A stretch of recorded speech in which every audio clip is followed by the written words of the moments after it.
우리가 인생이라는 바다를 건널 때 우리는 어디로 가야 할지요? 우리의 험난한 삶 항해의 그 끝에는 우리 사랑하는 주님이 계실 줄로 믿습니다. 어떤 경우라도 우리가 우리의 주님의 손을 놓지 않고 의지하며 또 주님만을 바라보며 나갈 수 있도록 이 시간 고백하며 선행하도록 하겠습니다.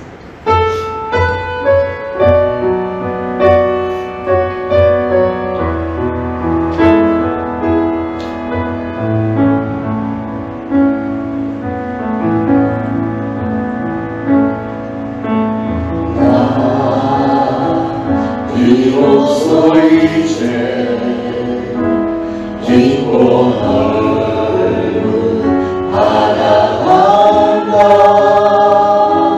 두려움에 떨고 있는 내 손을 주는 결코 놓치지 않으셨다. 비로소 이제 폭풍을 뚫고 간다. 이 바람에 흔들리는 나약한 나를 잡아주시는 그분은 나의 주님.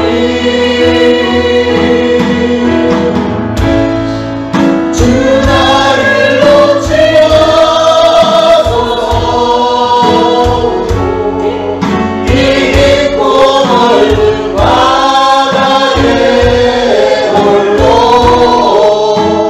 내 삶의 항해에 끝이 되시는 주님이시여. 나를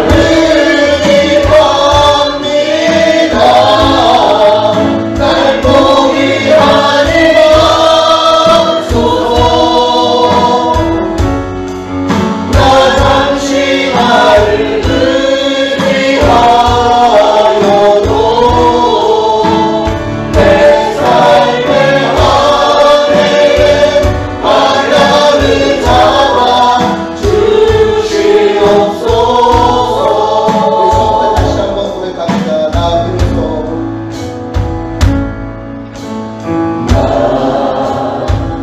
비로소 이제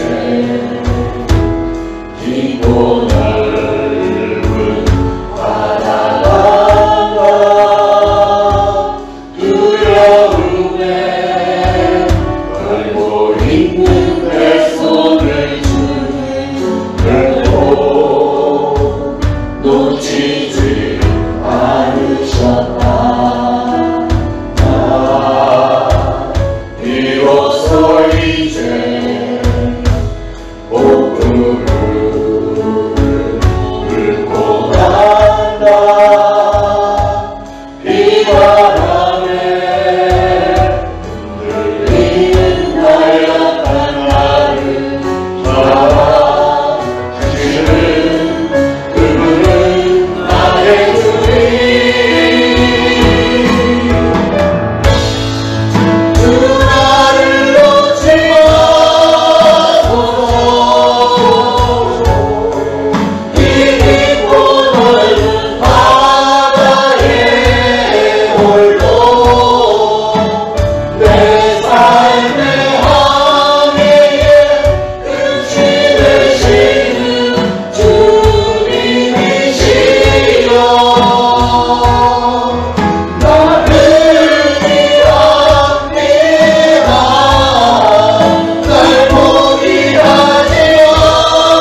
일어나셔서 앞뒤 옆에 분들 반갑게 맞이하면서 사랑합니다 인사를 나누시면 사랑합니다.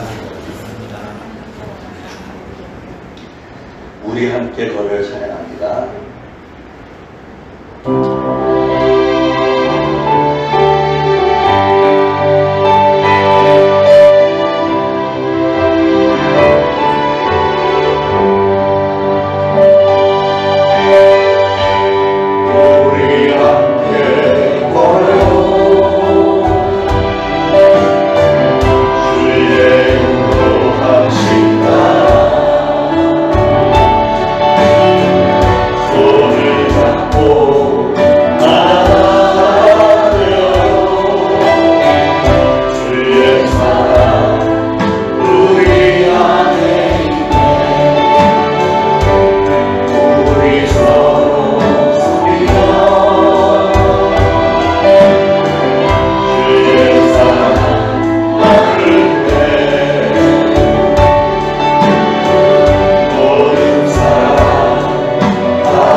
오라 우리가 여호와께 노래하며 우리의 구원의 반석을 향하여 즐거이 외치자. 우리가 감사함으로 그 앞에 나아가며 시를 지어 즐거이 그를 노래하자. 여호와는 크신 하나님이시오 땅의 모든 신들보다 크신 왕이시기 때문이로다. 땅의 깊은 곳이 그의 손안에 있으며 산들의 높은 것도 그의 것이로다. 바다도 그의 것이라 그가 만드셨고 육지도 그의 손이 지으셨도다. 오라 우리가 굽혀 경배하며 우리를 지으신 여호와 앞에 무릎을 꿇자. 그는 우리의 하나님이시오 우리는 그가 기르시는 백성이며 그의 손이 돌보시는 양이기 때문이라. 아멘. 우리 이 시간 하나님 앞에 각자 합심해서 참회의 기도 올리겠습니다. 기도합니다. 하나님 아버지의 은혜를 참으로 감사를 드립니다. 오늘도 저희를 하나님의 존전에 달려나와 하나님을 뵙고 하나님을 찬양하는 시간을 허락하여 주시니 감사를 드립니다. 오늘도 나와 싸우니 하나님 은혜를 베풀어 주시기를 소원합니다. 성령 충만한 가운데 붙들어 주시고 악한 마귀 더러운 영들 틈타지 못하도록 막아주옵소서. 저희들이 하나님을 사랑하고 하나님을 찬양하며 예배를 올려드립니다. 이 시간 참회의 시간 하나님의 거룩하신 임재하심 앞에서 스스로를 돌아볼 때 하나님 저희들 너무나도 참담한 마음 금할 길이 없습니다.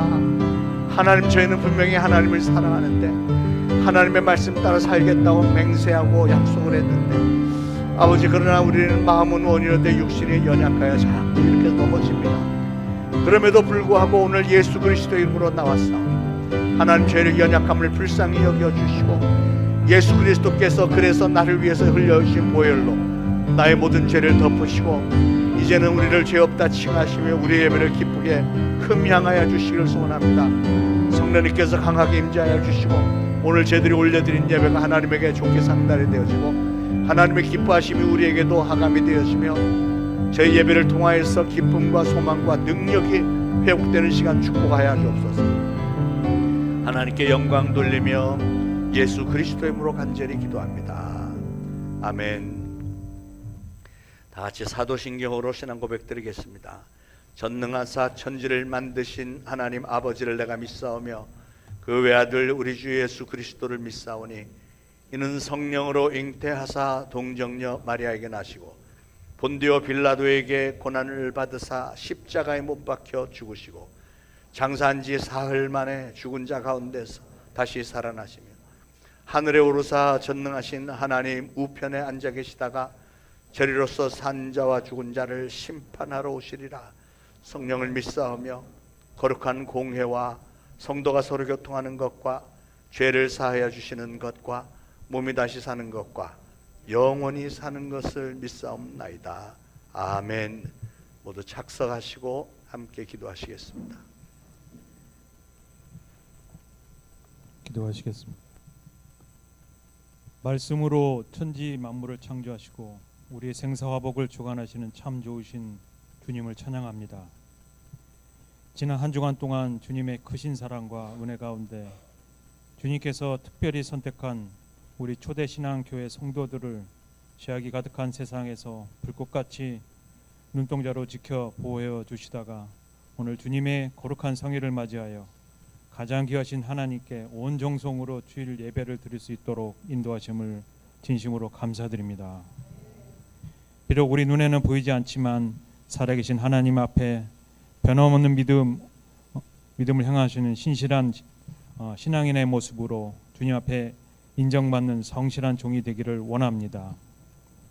많은 사람들 앞에서 일상적인 형식과 외식에 치우친 신앙이 되지 않도록 도와주시고 우리의 가장 소중한 것을 주님께 드려 주님을 기쁘시게 할 수 있도록 인도하여 주시기 바랍니다. 오늘 모인 저희들을 축복하시되 혹 세상에서 상하고 찢겨진 심령은 위로를 받게 하시고 환경이 어려움으로 낙심한 성도들에게는 새 힘을 허락하여 주셔서 주님이 세상을 이긴 것 같이 저희들도 세상을 이기게 하옵소서. 오늘 예배를 통하여 증거되는 주의 말씀을 들을 때 하나님의 뜻을 발견케 하시고 하나님의 말씀에 순종할 수 있는 저희 성도들이 되게 하옵소서. 사랑의 주님, 은혜로운 찬양으로 주님께 영광 돌리는 찬양대의 귀한 찬양을 기쁘게 흠양하시고 지휘자와 반지자를 비롯하여 모든 찬양대원들과 교회와 예배를 위해 수종드는 모든 청지기들과 담에색 만남을 준비하는 모든 이들에게 주님의 무한한 축복과 은행을 풍성하게 내려주시기를 원하옵나이다. 오늘 말씀으로 내 안에 있는 약한 생각을 먼저 쓸어주시고 밑으로 가라앉은 죄와 허물과 상처들을 기도를 통해 걸러주시옵소서. 지금은 시작하는 시간입니다. 마치는 시간까지 함께 하여 주시옵고 우리 죄악 가운데서 구원해 주신 구주 예수님의 이름으로 기도드리옵나이다.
호세아서 14장 4절로 9절 다 같이 한 목소리로 받들어 봉독하시겠습니다.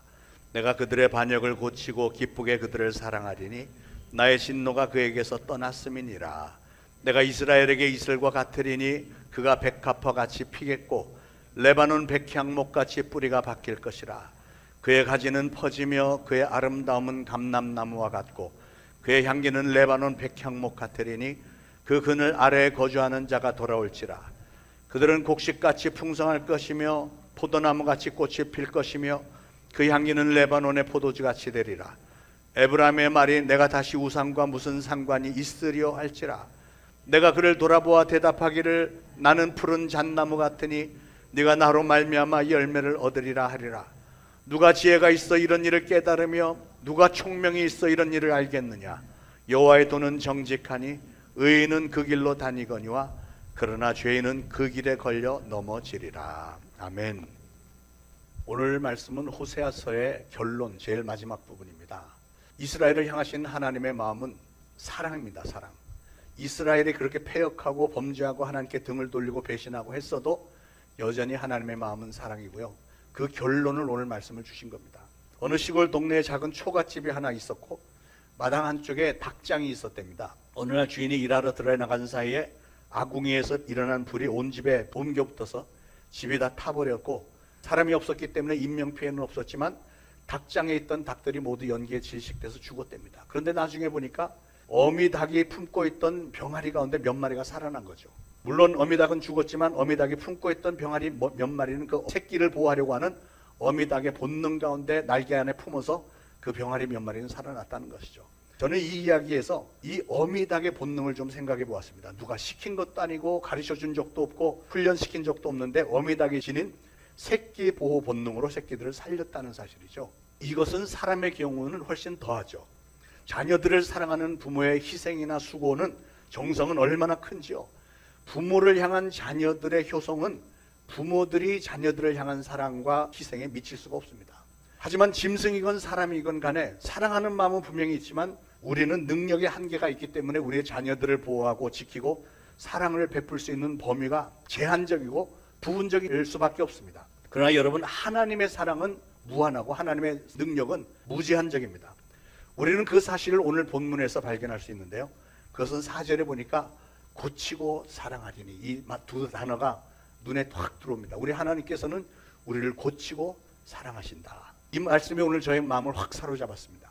우리는 다 탕자와도 같아서 우리도 모르게 수시로 하나님에게 등을 돌리고 또다시 세상 길로 나가기 일쑤이지만요, 사랑이 많으신 우리 하나님은 4절에 보니까 내가 그들의 반역을 고치고 기쁘게 그들을 사랑하리니 나의 진노가 그에게서 떠났음이니라, 이렇게 말씀하셨습니다. 그러니까 하나님은 우리 인생의 문제를 고쳐주시고 그리고 우리를 계속해서 사랑해 주시겠다는 거예요. 이게 여러분 말씀을 묵상해 보면 이게 얼마나 감동적이고 소망이 넘치는 말씀입니까? 여러분, 짐승이나 사람이나 자녀들을 낳아서 키우려고 애를 씁니다. 그런데 우리가 자녀들을 사랑하고 애쓰는 마음과는 달리 제대로 키우지 못하는 경우도 얼마나 많습니까? 우리의 능력이 되질 않으니까. 한두 가지는 그래도 본능적으로 잘하는데 자녀 양육의 모든 면에서 완전하게 하는 사람들이 과연 몇이나 있을까요? 마음은 원인데 우리 육신의 능력에는 한계가 있잖아요. 그러나 우리 하나님은 우리를 고치고 사랑하시겠다고 말씀하셨는데, 여기서 눈여겨보는 사실은 하나님은 우리를 고치는 일만으로 끝나는 게 아니라 그 다음에 우리를 사랑하시는 일까지 아주 구체적으로 섬세하게 계속 하시겠다는 말씀입니다. 예를 들어서 여러분, 어떤 환자가 병원에 입원해서 대수술을 받으면 그 다음에 절차가 어떻게 되죠? 수술을 받고 나면, 수술이 끝나면 회복실로 갑니다. 회복실에 가서 한동안 안정을 취하고 있다가 그 다음에는 병실이 정해지면 병실로 옮기죠. 병실에 옮기면 간호사들이 와서 뭐 진통제 주사도 놔주고 통증을 완화시키려고 약도 계속 주고 염증이 생기지 않고 속히 아물도록 계속 치료해주고 약 발라주고 계속 이거를 상황을 지켜보면서 끝까지 보살펴줍니다. 근데 만약에 의사가 수술이 끝났다고 해서 그 환자를 수술실에 그냥 내팽개친다면, 또는 환자를 병실로 옮기긴 했지만 치료를 계속하지 않고 그냥 내팽겨 둔다면 어떻게 되겠습니까? 환자는 고통으로 몸부림을 칠 것이고요, 수술부에 염증이 생기고 후유증과 부작용이 반드시 생기겠죠. 그래서 오늘 하나님께서 우리를 고치고 사랑하시겠다고 하는 말의 의미는, 하나님은 우리를 수술해 주실 뿐만 아니라 우리를 계속적으로 치료해 주시고 사랑해 주시고 돌봐 주시겠다는 그 뜻이 들어있는 것입니다. 5절에 보니까요, 내가 이스라엘에게 이슬과 같으리니 그는 백합화와 같겠고 레바논 백향목같이 뿌리가 박힐 것이라, 이런 말씀이 있습니다.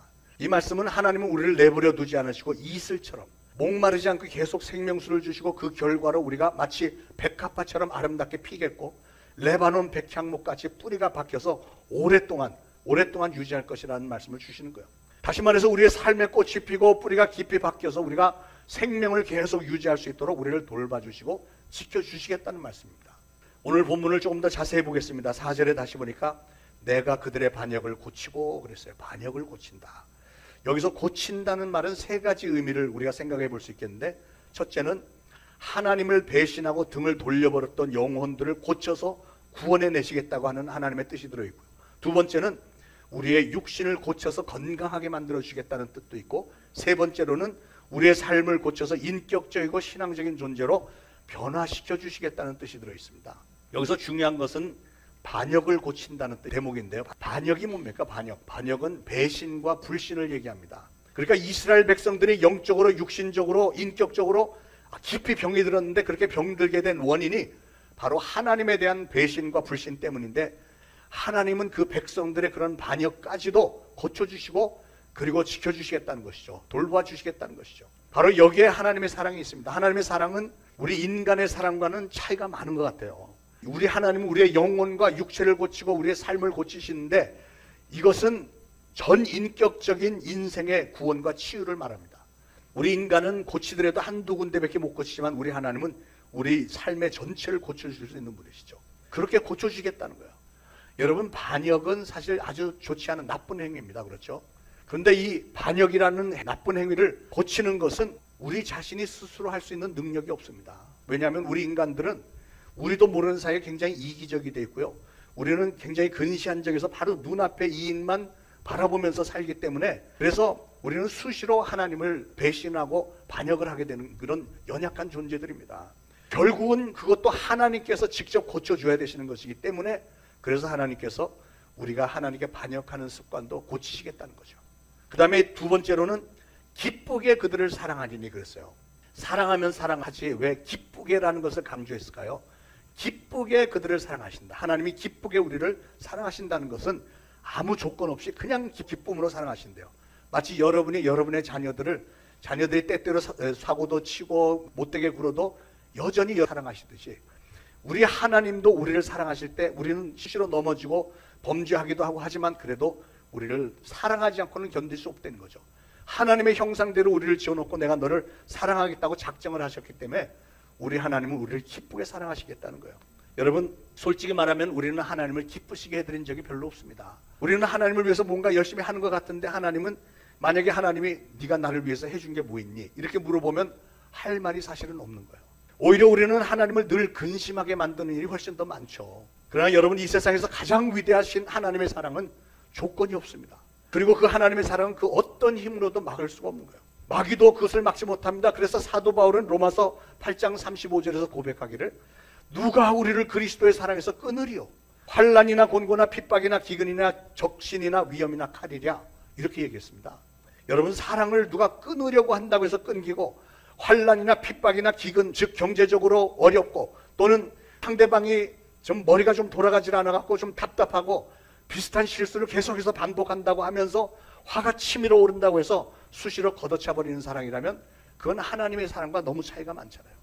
우리 하나님은 그럼에도 불구하고 우리를 사랑하시는데 우리도 그것을 본받으라는 거예요. 오늘 하나님이 우리에게 보여주시는 사랑은, 그래서 우리가 좀 실수도 하고 넘어지기도 하고 죄에 빠지기도 하고 그런다 할지라도 우리 하나님은 여전히 우리를 사랑하시니까, 여전히 기쁘게 사랑하는 것, 그게 진정한 사랑이라는 거예요. 하나님은 우리를 그렇게도 사랑하시며, 그렇기 때문에 성도된 저와 여러분들도 그렇게 서로 사랑하라는 것입니다. 사람들마다 사랑의 표현법이 많이 다른데, 특별히 민족들 간에 참 특이한 사랑 표현법이 있는 것 같습니다. 에스키모 사람들은 반가운 사람을 만나면 서로 만나자마자 뺨을 한 대씩 때린대요. 무슨 사랑을 그따위로 표현합니까? 네.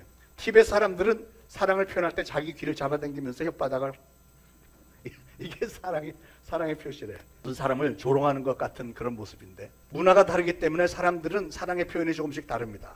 그러나 그런 건 인간의 문화 안에서 상대적인 사랑의 표현일 뿐이고요. 하나님께서 우리에게 보이신 진정한 사랑은, 우리는 하나님의 그 엄청난 사랑을 받을 조건이, 자격도 갖추지 못했는데도 일방적으로 하나님은 우리를 아가페 사랑으로 작정을 하시고 우리를 끝까지 사랑하시는 것이고, 용서를 받을 수 없는 우리인데도 하나님은 우리를 끝까지 용서하시는 것이고요. 도저히 고침을 받을 자격이 없는데도 하나님은 우리를 고쳐주시겠다는 거예요. 더군다나 나를 사랑하시고 고치시는 하나님은 그냥 웃으시면서 미소를 지으면서 기쁨으로 아무 조건 없이 우리를 사랑하신답니다. 그 엄청난 하나님의 사랑 앞에서 우리는 마땅히 기쁨과 감격으로 더욱더 감사하며 우리도 하나님의 그런 사랑을 본받게 되기를 저는 간절히 소원합니다. 하나님께서 우리에게 요구하시고 기대하시는 사랑은 무슨 강요된 웃음이나 강요된 친절 이런 게 아닙니다. 이 말씀을 묵상하면서 한 미국 어떤 서부 영화의 한 장면이 생각나는데요. 어떤 가게에 강도가 들어왔습니다. 총을 딱 떼놓고 돈 다 내놔. 이런데 저쪽에서 보안관이 이렇게 오는 거예요. 그러니까 이 강도가 주머니에다가 총을 딱 집어넣고 너 허튼 짓 하지 마. 그러면서 총이 겨누고 있으니까 허튼 짓 하지 말고 보안관 들어오면 미소를 짓고 아무렇지도 않은 듯 내보내. 그랬더니 이제 보안관이 딱 들어오니까 이 주인이 웃으면서 Hello, Sheriff, how are you? 뭐 그러는데 그래서 미소를 짓는데 이게 정상적인 미소가 아니고 완전 썩소. How are you? 뭐 근데 그 사람의 그 아주 부자연스럽던 그 표정이 굉장히 인상적이었는데 굉장히 연기를 잘하는 사람이었죠. 여러분 사람이 어떻게 억지로 웃을 수가 있으며 어떻게 억지로 사랑할 수가 있겠습니까? 사랑은 마음에서 우러나야 되는데 그런데 우리 하나님은 이렇게 마음에서 우러나서 기쁨으로 사랑하신다는 거예요. 오늘 본문에서 하나님께서 우리를 기쁘게 사랑하신다는 것은 순수하게 우러나서 진정으로 우리를 그렇게 사랑한다는 거예요. 여러분 우리의 하나님의 사랑은 억지로 마지못해 사는 사랑이 절대 아니고요. 얼만큼이나 우리를 사랑하시냐면 자발적으로 독생자를 우리를 위해서 십자가에 내어주시기까지 그렇게 사랑하시는 분이세요. 하나님은 우리도 그렇게 기쁨으로 서로서로 진정으로 사랑하는 사랑의 공동체를 이루기를 원하시는 줄 믿습니다. 5절에 보니까 내가 이스라엘에게 이슬과 같으리니 그랬는데 자 그런데 하나님은 왜 이슬을 예로 들으셨을까? 여러분 이슬을 잘 들여다보면 굉장히 아름답습니다. 더욱이 아침 이슬이 꽃잎에 이슬이 맺혀 있는데 햇빛이 이렇게 착 반사가 되면 오색 찬란한 보석처럼 반짝반짝 막 이렇게 빛나죠. 그래서 옛날에 그런 노래 있었잖아요. 긴 밤지 세우고 풀잎마다 맺힌 진주보다 더 고운 아침 이슬처럼. 예, 그래도 좀 연배가 있는 분들은 입술을 따라서 하는 걸 봤는데 여러분 그리고 이슬은요 굉장히 조용히 내립니다. 요즘 그 장마 시즌이라서 장마가 막 비가 막 쏟아질 때는 소나기도 시끄럽고 천둥 번개도 시끄럽고 요란한데 이슬은 밤새 내리는데 소리가 하나도 들리지 않죠. 조용히 내립니다. 또 이슬은 식물을 성장을 시킵니다. 모든 잎사귀들마다 골고루 침투하는 그 이슬 때문에 모든 식물들이 성장하는 거예요. 특히 이스라엘이 있는 그 근동 지방은 광야 지대이기 때문에 비가 오지는 않습니다. 그러나 그 가나안 땅은 젖과 꿀이 흐르는 땅이라는 별명을 얻을 정도로 농사가 잘 됐잖아요. 무엇 때문에 그렇게 됐죠? 바로 이슬 때문에 그렇게 된 거예요. 이슬. 낮에는 그 지역이 막 굉장히 뜨겁다가 밤중에는 갑자기 온도가 떨어지기 때문에 특히 그 북쪽에서 남쪽으로 흘러내리는 요단강 유역을 따라 이슬이 많이 서리는데 그 이슬 때문에 그 주변의 식물들이 이슬을 흠뻑 먹어서 농사가 잘 된다는 것이죠. 하나님의 은혜와 축복은 누가 볼 수 있도록 확 이렇게 주어지는 것은 아니지만요. 그럼에도 불구하고 온 인류 위에 하나님은 은혜를 부어주십니다. 그걸 신학적인 용어로 일상적인 은혜라고 하는데요. 선한 사람들에게만 주는 게 아니라 악한 사람들에게도 주시는 은혜, 일상적인 은혜입니다. 그러나 하나님의 특별 은혜라고 하는 게 있는데 특별 은혜는 하나님의 독생자 예수 그리스도를 내 구주로 영접하고 하나님에게 뿌리를 내리고 사는 사람들에게만 부어주시는 은혜고 열매를 맺게 해주시는 은혜인데 그래서 예수 그리스도를 영접한 하나님의 자녀된 사람들에게만 유익한 은혜입니다. 이슬은 온 땅에 내리지만 방 안에 갇혀있는 물건이나 사람들에게는 이슬이 내리지 않습니다. 즉 하나님에게 마음문을 닫고 있는 사람에게는 하나님의 특별 은혜, 즉 구원의 은혜가 해당이 되지를 않는다는 것이죠. 이슬은 저 들판에 버려져서 바람 불고 차갑고 어두운 세상에서도 어떻게든 살아보겠다고 하는 그 식물들 위에 듬뿍 내려줘서 생명줄이 되는 것이죠. 하나님께서 내려주신 구원의 은혜는 마찬가지로 이렇게 하나님의 은혜를 사모하며 어떻게든 정말 영원한 생명을 살아보겠다고 하는 그런 성도들에게만 감로수가 되는 것입니다. 그래서 본문에서 말하는 이슬은 하나님의 은혜와 축복을 상징하는데요. 하나님의 은혜와 축복의 이슬이 우리의 심령 속에 임하면 우리의 삶은 감사하는 마음으로 충만해지고 아름다워지고 정말 나긋나긋 부드러워지게 돼 있어요. 불안하고 불안정했던 우리의 삶이 하나님의 은혜와 축복을 받으면서 정말 위로받고 평안해지고 우리의 신앙은 계속해서 쑥쑥 잘 자라게 됩니다. 여러분 하나님은 우리를 향해서 오늘 내가 너희에게 이슬 같다 이렇게 말씀하세요. 이슬은 비처럼 쏟아져 내리지는 않지만 어떤 면에서는 답답해 보이기도 할 때가 있지만 그러나 이슬이 내리는 것을 사람이 볼 수도 없고 소리도 들리지 않지만 그럼에도 불구하고 아침에 나가보면 온 땅을 촉촉하게 적셔놓은 것처럼 하나님은 우리를 축복하실 때 그렇게 축복하신대요. 요즘 장마 때처럼 막 장대비를 쏟아주시는 것처럼 막 퍼부어줘서 한순간에 우리 벼락부자 되게 하시고 벼락 감투를 씌워주지는 않으시지만, 그래서 성급한 사람들은 빨리 달라고 뭐 난리를 치지만, 그러나 그럼에도 불구하고 그렇게 조용히 내리는 이슬은 다음날 아침에 보면 모든 사람들이 다 볼 수 있고 모든 식물들이 그것으로 인해서 생명을 얻게 되죠. 이슬은 놀랍게도 땅속에 심겨진 씨앗을 싹트게 하고 식물들에게 필요한 수분을 공급해 줍니다. 충분하게 공급해 줍니다. 너무 많이 쏟아지는 비는 온 땅을 들쑤셔 놓고 모든 식물들을, 농작물들을 다 망가뜨리잖아요. 그러나 이슬은 그런 피해 없이 식물이 골고루 잘 성장할 수 있도록 전체 아주 그냥 포근하게 내려주신다는 겁니다. 그렇기 때문에 가나안 땅은 젖과 꿀이 흐르는 풍요로운 땅이 되었다는 것이죠. 하나님은 마치 그런 이슬처럼 저와 여러분에게 꼭 필요한 은혜와 축복을 넘치도록 부어주시는 줄 믿으시기 바랍니다. 자, 5절 중간에 그가 백합화같이 피겠고 그랬는데, 여러분 백합화는 어떤 상징이 있죠? 아름답다는 상징이 있잖아요. 얼마나 아름답습니까? 이렇게 하나님의 은혜와 축복의 이슬을 머금는 사람은 하나님의 그 은혜 가운데서 아름답게 성장할 수 있게 되십니다. 사랑스럽고, 또 백합은 향기가 아주 진해서 자신이 막 그 향기 안에 빠져들어감을 느낄 수 있게 되는데요. 그래서 사랑하는 여러분, 저는 여러분도 백합화와 같은 그런 예수 그리스도의 향기 안에서 그분의 향기에 다 젖게 되시기를 축원을 드립니다. 백합화는 또 다른 한 가지 상징은 순결입니다. 순결. 예수 그리스도를 통해서 우리가 죄사함을 체험할 때 우리는 죄로부터 깨끗하게 씻김을 받아서 우리가 영적으로 순결하게 된다는 것입니다. 사랑하는 여러분, 너나 할 것 없이 우리는 모두가 다 죄인들 아닙니까? 그 위대한 사도 바울도 끊임없이 고백을 했듯이요, 우리는 다 죄인 중에 괴수들 아니겠습니까? 그렇다면 순결하지 못한 우리 인생들이 어떻게 백합화처럼 아름답고 순결하게 필 수 있을까요? 그것은 오직 하나님의 은혜로만 되는 겁니다. 이슬같이 우리에게 내려주신 하나님의 은혜. 하나님은 하나님의 은혜와 축복의 이슬을 우리에게 흠뻑 내려주셔서 저와 여러분을 하여금 백합화처럼 진정 아름답고 순결하게 꽃 피워주시는 분인 줄 믿으시기 바랍니다. 5절 중간에 또 보니까 그가 백합화같이 피겠고 레바논 백향목같이 뿌리가 박힐 것이라 그랬죠. 추운 지방의 나무들에 비해서 열대 지방의 나무들은 키가 크고 굉장히 굵은 데 비해서 뿌리가 약합니다. 왜냐하면 공기 중에 습기가 많고 습도가 높고 흙의 영양분이 아주 많기 때문에 뿌리가 굳이 깊이 들어가지 않아도 이 나무는 잘 성장하는 거죠. 그런데 문제는 바람이 불면 이 나무들이 쉽게 넘어갑니다. 열대지방도 그렇고, 제가 미국에서도 더운 지방에 보면 거기 태풍이 많은데 태풍을 살짝만 지나가도 그냥 어마어마한 커다란 나무들이 다 넘어가 있는데, 신기한 거는요, 뿌리가 이게 넘어가 있는 걸 보면 뿌리가 이렇게 뻗쳐 있지 않고 옆으로만 잔뜩 뻗쳐져 있는 거예요. 깊이 들어가지는 않았으니까 그게 쉽게 넘어지는 거지. 뿌리 깊은 나무는 바람이 불어도 넘어지지 않는다고 했는데 말이죠. 여러분, 뿌리는 땅속 깊이 심겨져 있기 때문에 우리 눈 겉으로는 보이지 않습니다. 그러나 뿌리로부터 영양분이 공급되고요, 열매를 맺는 힘도 사실은 뿌리에서부터 올라오는 겁니다. 그 중에서도 뿌리가 땅속에 깊이 박혀 있을 때 바람도, 또 추운 그 서리 같은 것도 모두가 다 복된 요소로, 이런 환란, 역경 이런 것도 여러분이 뿌리만 깊으면 다 이겨낼 수 있는 거예요. 신앙도 뿌리가 깊은 신앙은 심지가 아주 견고해서 강한 바람과 서리같이 열악한 환경 속에서도 하나님의 평안과 능력과 좋은 열매들이 확실하게 맺어지는 줄 믿으시기 바랍니다.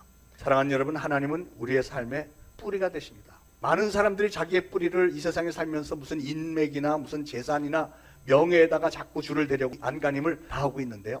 하지만 그런 것들보다 훨씬 더 깊고 흔들리지 않는 뿌리는 바로 하나님이시죠. 하나님. 우리 신앙인들은 하나님에게 뿌리를 내린 거예요. 하나님 말씀하시기를 나를 사랑하고 내 계명을 지키는 자에게는 1000배까지 은혜를 베푸시겠다고 말씀하셨습니다. 뿌리가 깊은 나무는요, 설령 불에 탄다고 할지라도 깊은 뿌리는 여전히 살아있어서 그 뿌리로부터 다시 올라오게 돼 있어요. 옛날 연탄으로 아랫목을 따뜻하게 하던 시절의 얘기인데요, 교회에서 가장 모범적으로 하나님을 잘 섬기고 성도들을 사랑으로 잘 섬겼던 어떤 집사님 집에 불이 났답니다. 순간적으로 불은 집을 다 삼켜버렸고 가족들은 겨우 빠져나왔습니다. 그랬더니 성도들이 뒤에서 막 수군거리니까, 아니 어떻게 그렇게 하나님을 잘 믿고 교회에서 잘 섬기고 봉사하고 성도들 사랑으로 잘 섬겼던 저 가정에 왜 이런 일이 벌어졌을까요? 그런 상황에서는 목사도 사실은 대답할 말이 별로 없습니다. 그런데 사람들이 막 성도들이 너도 나도 몰려와서 그들을 도와줬습니다. 평안히 지낼 곳을 마련해 줬고 음식과 옷과 돈까지도 갖다 줬습니다. 그래서 몇 달 지나지 않아서 그들은 집을 새로 지었다고 합니다. 화재로 인해서 그들은 이웃의 그 엄청난 사랑을 확인하면서 감격했고요. 또 한 가지, 하나님으로부터 내가 엄청난 사랑을 받고 있구나 하는 것을 확인하게 됐다는데, 어떤 일이 있었냐면, 이제 불이 난 다음에 가서 보니까 오래된 집이었는데, 불이 난 뒤에 보니까 장롱 뒤에 있던 그 구들장 바닥이 여기저기 쩍쩍 갈라져 있더라는 거죠. 그러니까 연탄가스가 새어나오고 있었다는 거예요. 그해 겨울에는 수많은 사람들이 연탄가스 중독으로 죽었는데, 이 집사님 하는 말이, 자기도 만약에 집에 불이 나지 않았더라면 저 연탄가스 중독으로 우리도 다 죽을 뻔했어요. 이렇게 얘기합니다. 오히려 그 화재를 감사하게 됐다는 거죠. 여러분, 어느 개인이고 또 가정이고 단체나 국가 그 어떤 것도 단번에 뭐가 이루어지는 경우는 없습니다. 우리 하나님이 우리를 축복하실 때 한꺼번에 막 펑 하고 뭐 이렇게 축복을 주시는 적은 없습니다. 모든 공동체들이, 그 구성원들이 오랫동안 변하지 않고 신실하게 잘 봉사하고 섬기고 사랑의 공동체를 이룰 때 하나님으로부터 인정을 받아야 되는 거죠. 우리가 신앙생활할 때 단번에 뭘 한꺼번에 만들어내려고 욕심 부리지 마시기 바랍니다. 우리 하나님은 무슨 일회용 문제 해결사가 아닙니다. 하나님에게 깊이 뿌리를 내리고 잘 섬겼던 집사님의 가정에 하나님은 그렇게 은혜를 베푸셔서 그렇게 위험으로부터 이미 미리 다 보호해 주셨고 새 집까지 주셨다는 것 아닙니까? 본래 백향목은 줄기가 곧고 하늘을 향해서 쭉쭉 뻗어 올라가는 키가 아주 큰 나무입니다. 그렇기 때문에 뿌리가 약하면 쉽게 넘어지지만 뿌리가 깊기 때문에 쓰러질 염려가 없다는 것이죠. 하나님은 백향목을 심으실 뿐만 아니라 그 나무가 높이 치솟게 키우시고 또 그만큼 이 뿌리를 점점 더 깊게 내려주신다고 하는 사실, 이게 얼마나 놀라운 섭리이며 놀라운 배려입니까? 자, 그런데 여기서 말하는 백향목은 누구를 가리키는 말일까요? 바로 저와 여러분을 가리키는 말이에요. 우리 하나님은 우리 하나님의 자녀들을 이 백향목처럼 생각하신다는 거죠. 어느 날 굉음을 내면서 쓰러지는 고목처럼 어떤 이유 때문에 살다가 보면 인생의 현장에서 쓰러지는 분들을 종종 보게 됩니다. 노년에 갑자기 무슨 심장 마비가 오기도 하고요. 건강 문제로 넘어지기도 하고 질병으로 또는 무슨 사고로 인해서 넘어질 수도 있습니다. 그런 모든 일들이 미리 예고가 있다면, 예고가 있어서 서서히 쓰러지는 거라면 받침대를 미리 대서 조금 더 버틸 수 있을 텐데, 여러분, 우리 인간들은 대부분 그렇게 갑자기 쓰러지면 속수무책인데, 그러나 하나님은 하나님의 자녀가 된 우리들을 쓰러지지 않도록 우리의 뿌리를 항상 깊게 내려주신다는 거죠. 그러면 사랑하는 여러분, 여러분의 신앙의 뿌리를 하나님에게 깊이 두시기 바랍니다. 여러분이 마음을 열고 그렇게 해야만 하나님도 그렇게 해주실 수 있는 거예요. 8절 끝에 보니까 네가 나로 말미암아 열매를 얻으리라 하리라 하셨죠. 5절 이하에 보니까 군데군데 이런 대목들이 있어요. 백합화같이 피겠고 레바논 백향목같이 뿌리가 박힐 것이다. 그 가지는 퍼지며 아름다운 감람나무 같고 포도나무같이 꽃이 필 것이며 푸른 잣나무 같으리니, 이런 표현들이 있죠. 여기서 언급되고 있는 백합화, 백향목, 감람나무, 포도나무, 잣나무, 이런 모든 것들은 이스라엘 백성들과 하나님의 자녀가 된 저와 여러분, 우리를 가리키는 말입니다. 그리고 거기 나오는 그 동사들, 피고, 박히고, 퍼지고, 아름답고, 이런 표현들은 하나님의 축복이 우리에게 구체적으로 그렇게 심어지고 열매 맺는 모습을 설명해 주는 거죠. 감람나무와 포도나무, 잣나무, 이런 나무들은 열매를 맺는 나무들입니다. 그런데 8절 하반절에 보니까 그 나무들이 하나님으로 말미암아 열매를 맺게 되고 그 열매를 얻게 될 것이라 그랬어요. 하나님으로 말미암아 우리가 열매를 맺게 되고 열매를 얻게 될 것이다. 여러분, 열매는 수고와 땀의 결과죠. 농부는 열매를 얻기 위해서 땀 흘려서 일합니다. 학생들은 좋은 성적을 얻으려고 밤새고 공부합니다. 사업가는 성공하기 위해서 혼신의 힘을 다해서 일을 합니다. 결국은 열매를 맺기 위해서 자기 나름대로 어떤 일을 열심히들 하는데, 그런데요, 현실은 그렇게 노력을 한다고 해서 모든 사람들이 다 좋은 열매를 얻게 되는 건 아닌 것 같아요. 요즘 경기들이 안 좋다 보니까 이 주변에 단가 가게들이 여기저기 계속 번갈아가면서 문을 닫습니다. 특히 무슨 카페나 무슨 식당, 조그만 식당들 여기 쭉 있는데 그저 6개월, 1년 버티다가 나가고 해요. 얼마나 마음이 아픈지 모르겠어요. 굉장히 노력들을 열심히 하는데 처음에는 알바도 쓰고 그러더니 나중에는 알바도 안 쓰고 자기 혼자서 계속 하루에 16시간, 18시간씩 버티고 이런 걸 봤는데 결국은 다 문 닫아요. 그러니까 노력을 한다고 해서 사람들이 다 좋은 열매를 맺는 것은 아니더라고요. 그래서 하나님은 오늘 말씀하시기를 네가 나로 말미암아 열매를 얻으리라. 우리 신앙인들은 하나님으로 인해서 축복을 받는 거예요. 모든 결론은 하나님의 손에 달려 있다는 겁니다. 그러므로 사랑하는 여러분, 오늘 말씀을 요약을 하면 하나님은 우리를 고치시고 사랑하시고 가꾸시고 꽃을 피게 하시고 열매를 맺게 해주시는 하나님이신 줄로 믿으시길 바랍니다. 요한복음 15장 4절에서 예수님은 가지가 포도나무에 붙어 있지 않으면 절대로 과실을 맺을 수 없다 이렇게 말씀했고요. 5절에서는 나를 떠나서는 너희가 아무것도 할 수 없다 이렇게 말씀하셨습니다. 그러므로 사랑하는 여러분, 우리가 삶에 수고하고 애쓰는 모든 노력의 결론은 전적으로 하나님의 손에 달려있다는 사실을 꼭 믿으시기 바랍니다. 왜냐하면 하나님은 온 우주 만물을 창조하셨고 저와 여러분을 창조하셨고 우리에게 생기를 불어넣어서 생명으로 만들어주셨고, 그렇기 때문에 우리를 하나님의 형상대로 지으신 우리를 사랑하시기 때문에 우리의 문제들을 고쳐주시길 원하고 해결해 주시길 원하고, 그래서 끝까지 사랑해 주시길 원하고 마침내 좋은 열매를 맺게 해주시는 전능하신 하나님이시기 때문에 그렇습니다. 오늘 저와 예배 참석한 사랑하는 여러분 모두에게 이 모든 하나님의 엄청난 사랑과 놀라운 은혜와 축복을 오늘 설교 중에 나온 이슬처럼 흠뻑 힘입으시기를 예수 그리스도 이름으로 축원을 드립니다. 기도하겠습니다. 하나님, 오늘 주신 말씀 감사합니다. 내가 그들의 반역을 고치고 기쁘게 그들을 사랑하리니 나의 진노가 그에게서 떠났음이니라. 내가 이스라엘에게 이슬과 같으리니 그가 백합화같이 피겠고 레바논 백향목같이 뿌리가 박힐 것이라. 참으로 감사합니다. 우리를 사랑하시되 그 어떤 일에도 불구하고 우리를 끝까지 사랑하시는 하나님 감사합니다. 저희도 그 사랑을 본받아서 서로서로 그렇게 사랑으로 하나가 되는 신앙의 공동체를 이루어서 하나님께서 기뻐하실 만한 신앙의 열매들을 많이 맺는 우리 초대신앙교회와 성도들이 되기를 간절히 소원하며 예수 그리스도 이름으로 간절히 기도합니다. 아멘. 동가 310장 1절 2절 부르면서 준비하신 예물 바치시겠습니다.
하나님 은혜를 감사합니다. 하나님께서 우리에게 주신 것이 너무 많은데, 아니 모든 것이 하나님으로부터 온 것인데 저희들 극히 작은 부분 오늘 하나님 앞에 예물로 바칩니다. 하나님 좋게 여기시고 사랑하시고 축복하시되 30배, 60배, 100배 결실 맺을 수 있도록 도와주시고 우리 각 가정들마다 생업에 축복하시며 가족들 늘 건강 중에 붙들어 주시고 하나님께서 주신 지혜와 능력으로 세상 어디 가서 무엇을 하든 머리가 되게 하시고 위에 있게 하시며 우리 하나님께서 가정들마다 풍요로움 있게 하시고 행여나 물질의 궁핍함으로 한숨 짓거나 눈물 짓는 일 절대 일어나지 않도록 우리 하나님께서 이슬처럼 가득히 채워 주옵소서. 예수 그리스도 이름으로 감사하며 기도합니다. 아멘. 자, 교회 소식 알려드리겠습니다. 담에색의 만남 이제 몇 주 안 남았는데요. 아직 다녀오지 못하신 분들은 꼭 좀 다녀오시기 바랍니다. 빨리 가능하면 속히 결정하셔서 신청하시기 바랍니다. 미리 신청해 주셔야 우리가 물건들 준비하고 하는데 숫자를 맞추니까요. 좀 협력을 부탁을 드리겠습니다. 김교혁 선교사님, 우크라이나 선교사님이 8월 6일로 날짜 재조정해 주셨습니다. 우리가 꼭 좀 모시고 싶었는데 그날 비우고 오시겠다고 하니까 8월 6일에 은혜의 시간이 될 줄 믿습니다. 오늘도 노방전도 있고 우리 교육부서 여름 수련회 일정이 나왔는데 특히 유초등부는 이번 토요일과 주일에 우리 교회에서도 하고 토요일에는 그 강화에 있는 수영장에서 우리 아이들과 더불어서 즐거운 시간도 갖고 이렇게 합니다. 많이 관심과 기도 부탁드리고 오늘 청소년부에서는 그 자금을 모으기 위해서 음료수도 팔고 하니까 많이 팔아주시기를 주님의 이름으로 부탁해요. 제가 한 가지 빠뜨렸는데 담에색에 만난 캠프 가시는 분들은 우리가 목요일 날 아침에 일찍이 여기서 만나서 우리 교회에서 제공하는 차편 타고 가시면 됩니다. 아마 봉고차 타고 가게 되실 것 같으니까요. 신청을 미리 해주셔야 우리가 차도 다 마련을 하니까 좀 부탁을 드리겠습니다. 그리고 오늘 점심 식사는 며칠 전에 초복이었다고 해갖고 우리 주방팀에서 맛있고 영양가 높은 닭죽을 우리 최지옥 권사님께서 사비로 준비해 주셨습니다. 삼계탕은 아니지만 그래도 삼계탕보다 훨씬 맛있는 닭죽. 여러분 놓치지 마시고 좋은 기회 꼭 좀 많이들 드셔서 건강들 챙기시기 바라겠습니다. 자, 모두 일어나셔서 찬송가 304장 1절만 부르고 축도로 예배 마치겠습니다.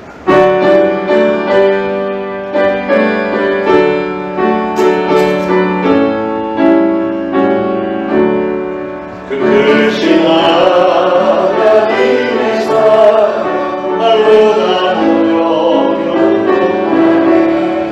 적고 높은 별이여 네 같고 낮은 달 위에 죄로운 영혼 구하여 그 앞에 높에서 방역죄를 사주시고 죄 용서하셨네. 하나님 크신 사랑을 주장하고 가네. 영원히 변치 않는 사랑 성도여 찬양하세. 이제 우러러 추고나옵기는 우리 구주 예수 그리스도의 무한하신 은혜와 하나님 아버지의 극진하신 사랑과 성령님의 감동, 감화, 교통, 위로하심이 오늘 이 거룩한 주일에 주님의 전에 나와 예배드리고 오늘 주신 말씀을 마음에 잘 새기고 이제 한 주간도 세상에 나가 보냄받은 그곳 가정과 이웃과 직장 사업장에서 예수 그리스도의 증인과 제자로 살아가겠노라 다짐하는 모든 성도들 머리 위에 이제로부터 영원토록 항상 함께 있을지어다. 아멘.